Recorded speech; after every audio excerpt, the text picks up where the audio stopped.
citizens of YouTube. This is the Geeky Nerd here, and today we're going to be talking about night vision, thermal, when it makes sense to put on your head, when it makes sense to put on your rifle and or pistol, depending on if you're insane like that. But before I begin, I'd like to send a big thank you out to everyone who has liked, commented, subscribed in the previous videos. And if you like this video and like the other content here on the channel, please consider liking, commenting, and or subscribing.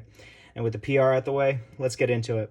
So, thermal, night vision, they both have their strengths, they both have their weaknesses. What I believe to have come up with is kind of a happy blend of both, at least kind of covering all scenarios. Now, in full disclosure, all of this is mine, and none of this is cheap. So when you're getting night vision, getting into thermal, be prepared to spend the coin for it. But I will say 100% that it is worth it. It's worth the investment.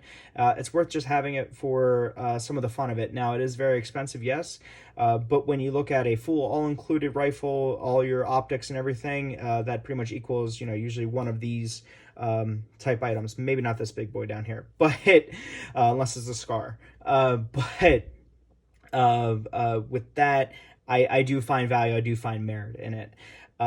Especially if you are a hunter, or you have your land, things like that. Definitely has merit there. So with everything I have here on the table, so this is a Trijicon IR Hunter Mark II 34 millimeter. This is an Armasight 640 thermal, and this is a Photonis PVS 14, Photonis Echo PVS 14, on a Raven bridge with a Wilcox G24 breakaway mount, kind of standard stuff here. Now, why did I go with this setup, right, of the helmet with thermal and rifle with thermal? So, the night vision itself, as I'm sure most of you guys already know, it has its strengths in being able to see in pretty much complete darkness. It does still need some light, whether that's infrared or ambient or starlight, what have you. But having that does put you at I'd say at the 95 percentile of the tactical range of effectiveness, right? So obviously when it goes dark, the rest of the world can't see at night. Having the ability to see at night puts you in that 95 percentile. Having the ability to then have thermal on top of it, I would say of those people that have night vision, it puts you in maybe the 98%.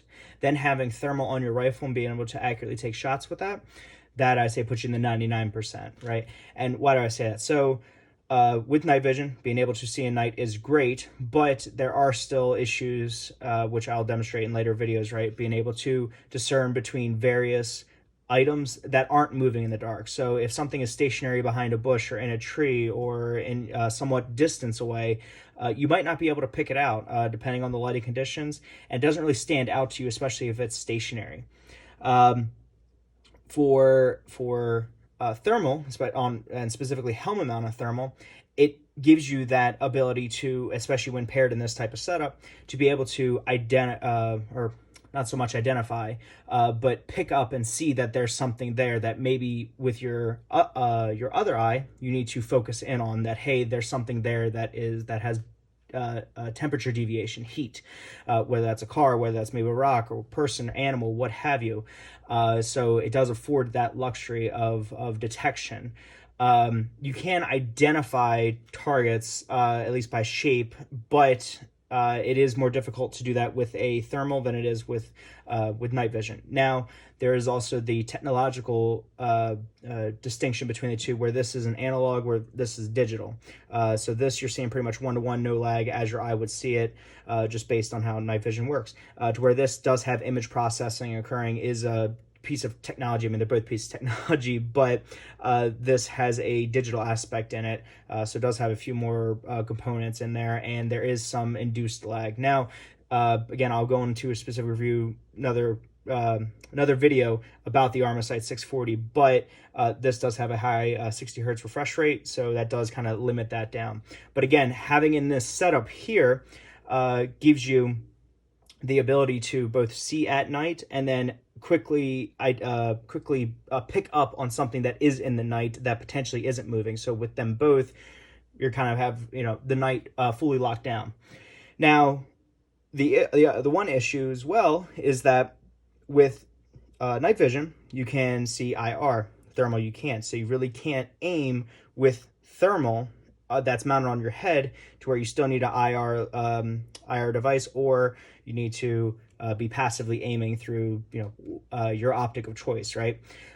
Which in this setup here, I have my PVS 14 over my dominant eye, and then my Armasight 640 over my non-dominant eye. So that's where this guy comes in play, right?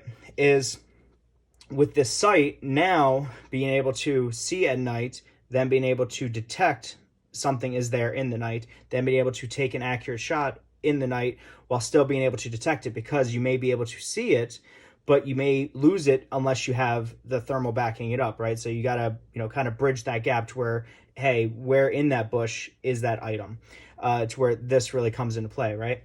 So with that being said, this included with this makes it the ultimate platform, in my opinion, to be able to rule the night and everything that's in it.